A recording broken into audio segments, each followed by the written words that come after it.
안녕하세요. 오늘은 괴기스런 이야기를 해볼까 해요. 밀양의 아랑낭자의 전설을 소개하는 시간을 가져봅니다. 어느 날 달없는 밤, 고목나무 밑이 한층 더 어두웠습니다. 한 사나이의 그림자는 조심스럽게 고목나무를 향해 움직였습니다. 주위를 살핀 사나이는 인기척을 내자 고목나무 아래에서 여자의 목소리가 들려옵니다. 나오세요. 이 소리에 남자는 여자가 조용히 부르는 소리에 그곳을 조심조심 다가갔습니다. 여인의 앞에 다가간 남자가 누가 본 사람 없었겠지? 여인은 없었다고 대꾸합니다. 남자는 유모, 내 소원 하나 들어주시오. 아랑낭자를 꼭 한 번만 만날 수 있도록 해주시오. 내 그 은혜 꼭 갚을 테니 부탁하오. 유모는 아니 그게 무슨 소리요? 날 보고 아랑낭자를 만나게 해달라니 무슨 소리 하는 겁니까? 유모, 내 평생 소원이요. 제발. 남자는 돈을 꺼내서 유모에게 건네며 꼭 부탁이요. 유모는 마지못해 받고는 알았어요. 남자는 유모에게 돌아오는 대보름날 밤에 강가로 달구경 가자고 말하고 아랑낭자를 데리고 나오시오. 유모는 알았어요. 그 대신 아랑낭자에게 이상한 짓 하지 말고 얘기나 나누고 돌아가야 돼요. 내 부탁이요. 남자는 알았어요. 유모는 조용히 뒤도 안 보고 돌아갔습니다. 미랴 강가의 날씨는 바람만 조금 불어올 뿐 그렇게 춥지는 않았습니다. 밀양부사 관아는 어둠 속에서 깊은 잠에 빠져 있었고 성벽 아래 밀양강은 살랑살랑 불어오는 바람과 함께 대보름 따른 밝은 빛이 강물에 비치고 있었습니다. 주변에는 인기척이 없고 멀리서 개 짖는 소리만 간간히 들려올 뿐이었습니다. 강가 풀밭의 바위에 걸터 앉아 있던 남자는 어디선가 여인의 목소리를 들려오자 벌떡 일어나서 소리가 나는 쪽을 바라보았다. 유모와 아랑낭자였습니다. 남자는 아랑낭자가 보이자 가슴이 뛰기 시작합니다. 유모는 아랑낭자에게 잠깐 볼을 보고 오겠다고 하고 자리를 떴습니다. 강가 누각에 기대어 앉아 있었습니다. 이때 사나이는 아랑낭자에게 뛰어들었고 놀라기겁하는 아랑은 비명을 지르며 유모를 불렀습니다.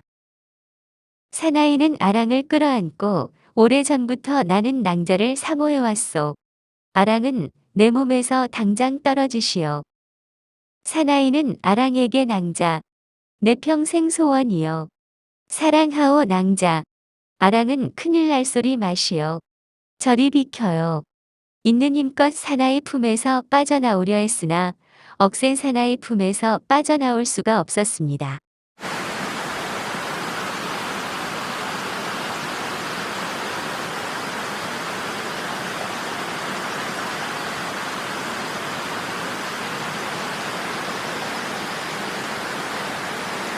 사나이는 아랑을 끌어안고 갈대숲으로 뛰어들어갔습니다.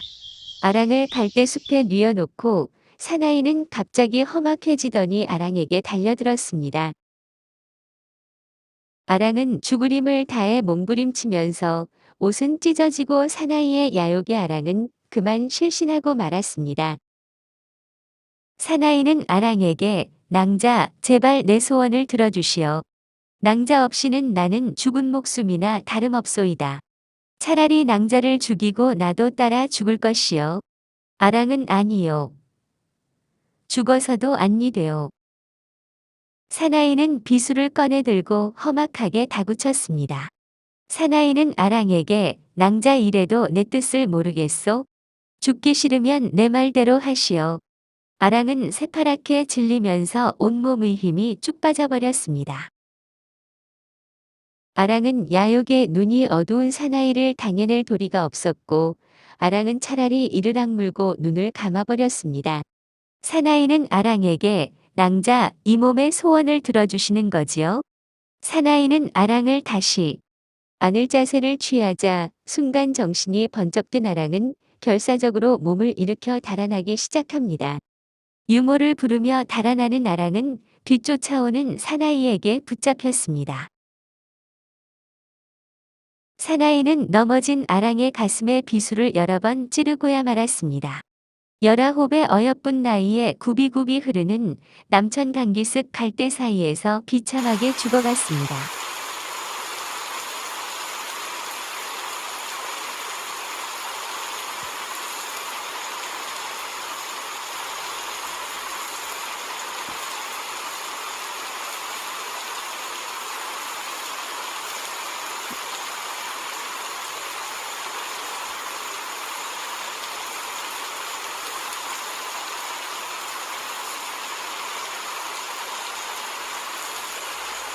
드높은 자빈을 금하고 곱게 자라온 아랑낭자는 어려서 어머니가 돌아가신 뒤 홀아버지 밑에서 유모의 젖을 먹고 자란 외동딸이었습니다. 자라면서 미모가 뛰어나고 행실이 조신하여 인근에서는 아랑을 따를 만한 처녀가 없었습니다. 이러한 아랑낭자의 죽음을 아는 이는 유모와 갈대뿐 아무도 없었습니다.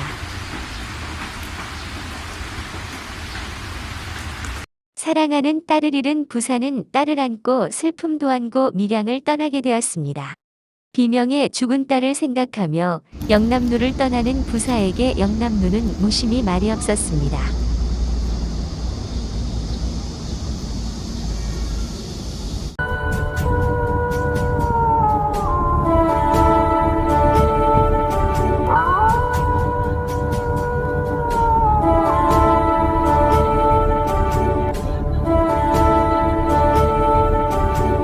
세월은 덧없이 흘러갑니다.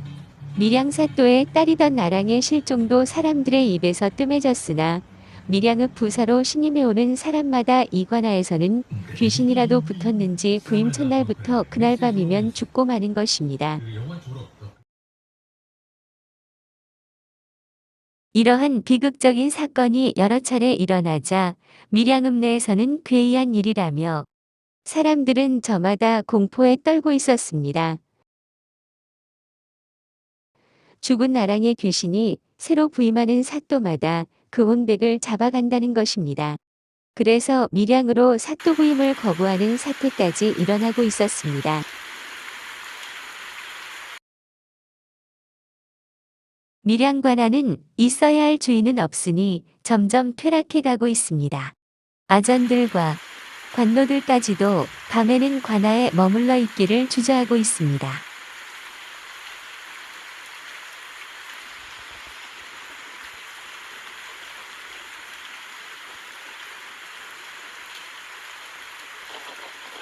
대낮에도 비가 부슬부슬 내리는 날에는 관아에서는 이상한 귀기가 스며드는 것 같은 공포가 엄습해옵니다. 지금까지 위풍이 당당하던 동녀는 정막만 감돌 뿐 찬바람만 풀기만 합니다.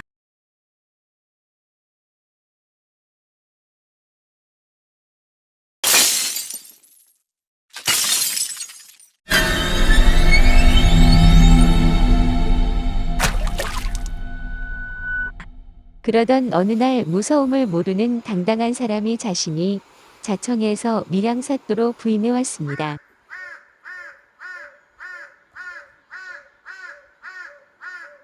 마을 사람들은 또 한 사람 사또가 죽어서 나오게 생겼네 하며 수군대고 있었습니다.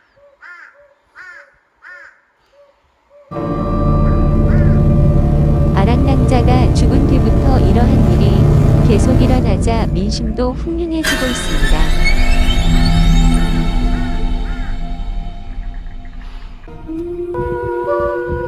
새로 부임한 사또는 밤이 찾아오자 촛불만 환히 켜놓고 단정히 앉아서 무슨 일이 일어날까 긴장이 밀려왔습니다.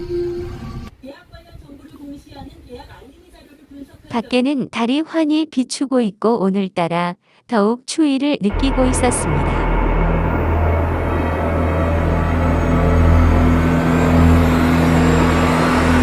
사또는 두려움을 잊기 위해 책을 펴놓고 시조를 읊기 시작합니다. 동현에 있어야 할 관아들은 모두가 어디론가 피해 도망가 버렸습니다.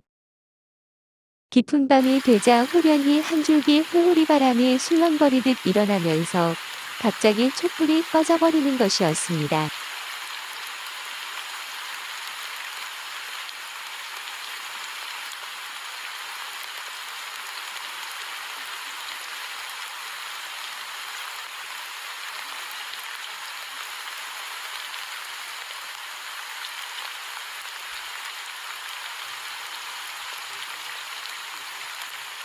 놀란 사또는 두려움에 눈을 크게 뜨고 바라보았습니다.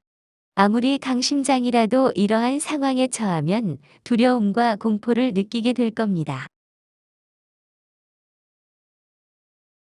장지문이 스르르 열리고 흰 옷자락이 들어옵니다. 머리는 길게 늘어져 있으며 얼굴과 가슴에는 붉은 피가 묻어 있었습니다. 여인은 문 앞에 조용히 서 있었습니다. 바짝 긴장한 사또가 이 밤중에 그대는 누군고? 소리도 없이 들어온 여인은 소녀는 전관 밀양부사의 딸 아랑이라 하옵니다. 하소연 할 일이 있어 신임부사를 찾아오면 제 얘기가 시작되기도 전에 보시는 분마다 정신을 잃고 돌아가시기만 하여서옵니다. 사또는 그래 그대의 하소연이란 무엇이더냐? 나으리 소녀는 영남노을의 갈대밭에서 소녀를 겁탈하려는 한 관로의 청을 거절했다가 그만 억울하게 죽음을 당했사옵니다. 제발 소녀의 이 원한을 풀어주십시오. 사또는 그대를 헤아려다 죽인 관노란 어떤 놈인고? 내 그대의 원한을 풀어주리라. 아랑은 나으리 감축하옵니다. 내일 아침 모든 관노 모아놓으시면 소녀는 흰나비가 되어 그 못된 관노의 가뒤에 앉겠습니다.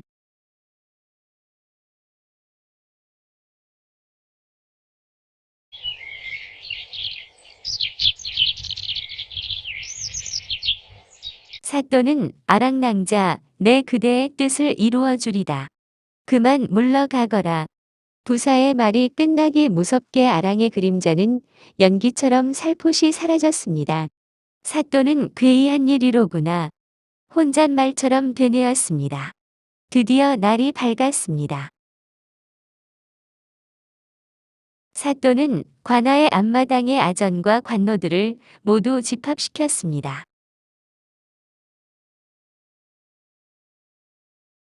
아전과 관노들은 아침에 신임부사의 시체를 치워야 할 것이라고 생각하며 있었는데 부사의 추상 같은 호령에 모두들 깜짝 놀랐습니다.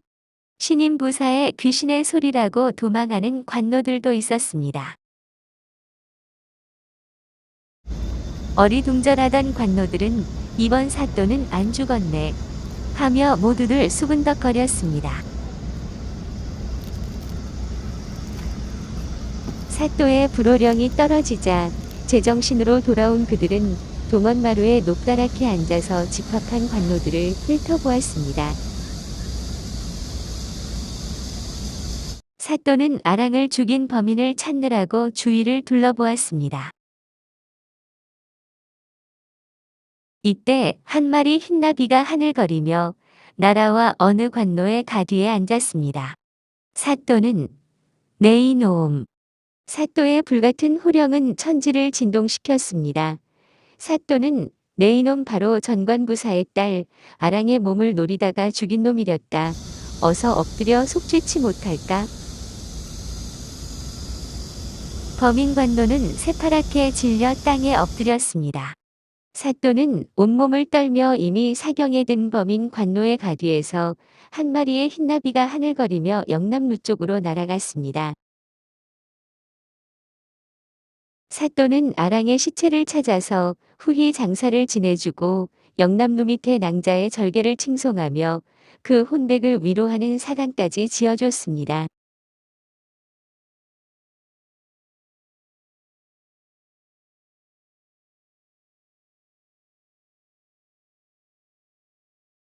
아랑각이 세워진 때가 조선 명종대였습니다.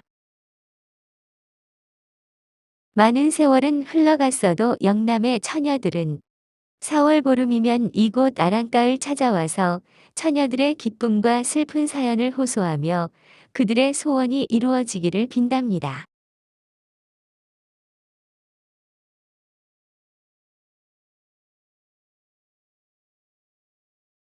그리고 범인 관노는 유모와 함께 능지처참이라는 가장 무서운 극형을 받았다고 전합니다.